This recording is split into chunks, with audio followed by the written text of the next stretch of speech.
Assalamualaikum warahmatullahi wabarakatuh. Salam sejahtera bagi kita semua. Saya Nur Rahim Rasudin, SH, MH. Dalam hal ini mencoba menyampaikan materi perkuliahan pengantar etika profesi hukum. Pahami terlebih dahulu itu adalah bagaimana kedudukan mata kuliah etika profesi hukum ini, ya. Kalau kita mengutip dari beberapa pendapat para ahli, ya, ada Purwoto S, kemudian ada dari M. Haris Suhud, ya, dia menjelaskan bahwa mengapa mata kuliah ini penting, ya, dan memiliki kedudukan yang sangat penting dalam etika profesi hukum. Ini guna untuk bagaimana membekali mahasiswa dengan pendidikan yang akhlak dan pengenalan etika profesi hukum itu. Kemudian pembaruan tersebut sistem hukum nasional tentunya, ya, haruslah didukung dengan aparat penegak hukum yang profesional, ya, sebagai pengayom masyarakat, ya. Ini gunanya bagaimana nanti muncul, ya, hukum yang dapat berkemampuan, ya, kemudian berwibawa, ya, serta bersikap adil dan berperilaku sebagai pengayom masyarakat. Tentu oleh karena itu, mata kuliah etika ini di beberapa fakultas hukum yang ada di Indonesia ini ada mengenal beberapa jenis nama yang berbeda. Misalnya, yang pertama itu ada etika moral. Yang kedua, ada etika profesi hukum. Yang ketiga, ada etika dan tanggung jawab profesi hukum, ya. Kemudian kalau dulu itu ada namanya logika hukum dan etika hukum, ya, dan lain-lain modelnya. Ini sangat tergantung dari kurikulum yang digunakan oleh fakultas hukum masing-masing. Selanjutnya kita lihat bagaimana etika dalam pandangan sila kedua Pancasila, ya. Tentunya amanat beretika juga terdapat dalam Pancasila kedua yang berbunyi kemanusiaan yang adil dan beradab. Sila ini menunjukkan bagaimana hubungan serasi antara manusia, baik perorangan, antara kelompok, ataupun seseorang dengan kelompok. Tentunya hubungan adil dan beradab dapat diumpamakan sebagai cahaya dan api. Bila api besar, maka cahaya terang. Jadi, apabila peradaban tinggi, maka keadilan pun mantap. Nah, ini kira-kira gambarannya.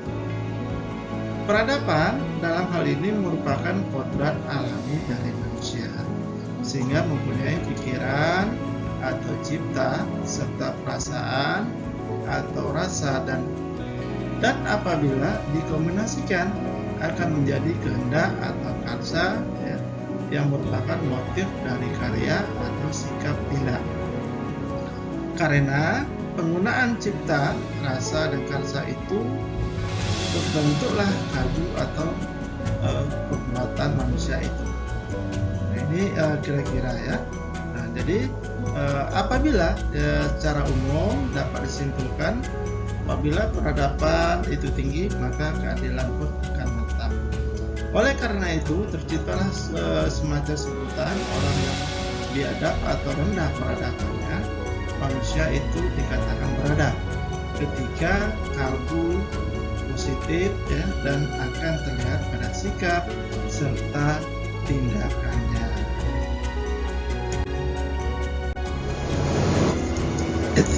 Etika sebagai ilmu pengetahuan dapat kita definisikan, ya. Etika ini adalah bagian atau cabang dari ilmu filsafat, ya, dan pengetahuan yang membahas mengenai moral. Ini berarti, ya, etika membahas moral secara ilmiah. Objek telaahnya adalah kumpulan gejala tentang moral. Oleh karena itu, ya, etika merupakan ilmu pengetahuan, ya.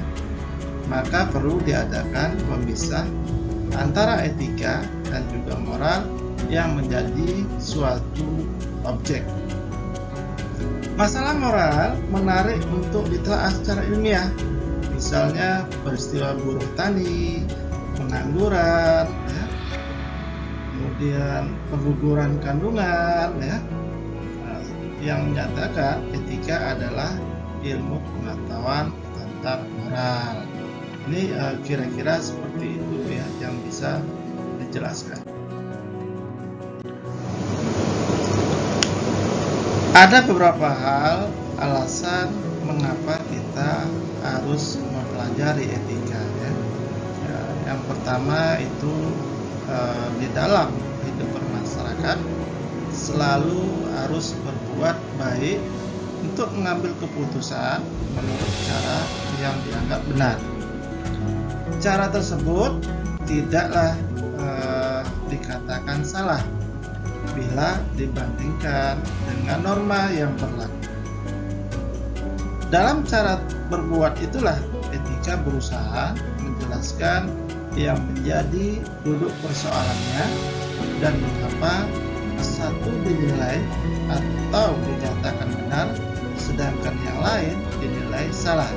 Sebab etika adalah studi tentang kehendak manusia, yaitu kehendak yang berhubungan dengan keputusan benar dan salah dalam suatu tindakan manusia. Benar dan salah berhubungan dengan berbagai prinsip yang mendasari nilai-nilai hubungan antar manusia. Kemudian kita lihat, etika itu berusaha menemukan prinsip yang paling tepat dalam bersikap. Hal ini diperlukan agar dapat hidup menjadi sejahtera secara keseluruhan. Etika berkembang menjadi studi tentang kebiasaan atau adat istiadat manusia yang terdapat di dalam masyarakat. Mengapa? Hal ini bersifat fundamental, ya, dan selalu melekat pada kodrat manusia. Adat istiadat inilah yang disebut dengan kebiasaan moral yang dibahas di dalam etika. Etika membahas tentang kebenaran dan ketidakbenaran, ya, yang didasarkan pada kodrat manusia yang bermanifestasi dalam kehendak manusia. Kemudian, ya, nilai-nilai moral itu dikembangkan agar dapat memungkinkan manusia berkehendak bebas. Misalnya, terwujud dalam sikap setiap kodrat individu, ya. Mengapa? Sebab moral yang berlaku selalu mendapat perhatian dalam segala situasi melingkari hidup manusia. Etika di sini mencari dan menunjukkan nilai kehidupan yang benar secara manusiawi, kemudian bertanya serta berusaha menjawab pertanyaan-pertanyaan yang berkembang.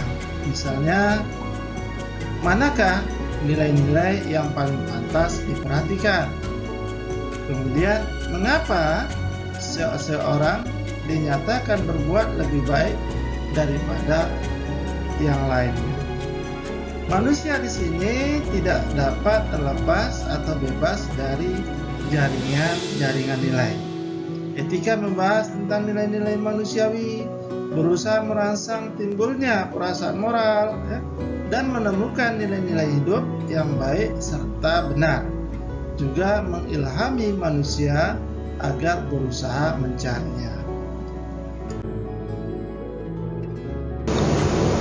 Kemudian kita melihat apa sih tujuan mempelajari etika itu.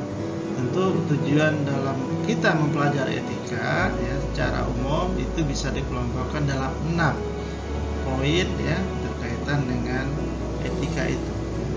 Tujuan pertama itu berusaha mencari norma-norma yang seharusnya menghubungkan antar pribadi dan hubungan antara pribadi dengan masyarakat.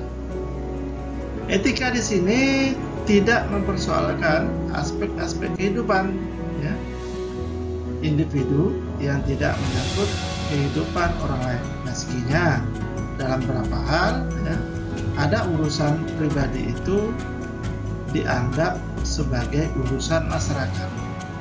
Misalnya orang vegetarian atau orang meminum minuman keras ataupun yang tidak merokok, tak ada kaitannya dengan penilaian mengenai diri orang tersebut dari segi etika. Namun batasan-batasan ya, kebebasan individu yang berkaitan dengan masyarakat mendapat penilaian dari aspek tersebut. Yang kedua, ini tujuan mempelajari etika itu berupaya ya, mencari atau mempelajari ciri yang berkaitan dengan masyarakat dalam konteks tatanan sosial. Yang ketiga, itu berusaha atau berupaya mencari dan menemukan kualitas-kualitas kemanusiaan dan berbagai bentuk kelembagaan sosial yang dapat memberikan dorongan secara optimal pada realisasi kondisi tersebut. Berikutnya, ini tujuan mempelajari etika itu bagaimana berupaya mewujudkan nilai-nilai etis dalam kehidupan bermasyarakat. Yang kelima, agar manusia mampu memengaruhi dan mengubah lingkungannya dalam ukuran yang semakin besar melalui upaya-upaya kerjasama. Visi etisnya tidak perlu dibatasi oleh batas-batas masa kini. Terakhir, berupaya menciptakan tatanan kemanusiaan yang lebih baik.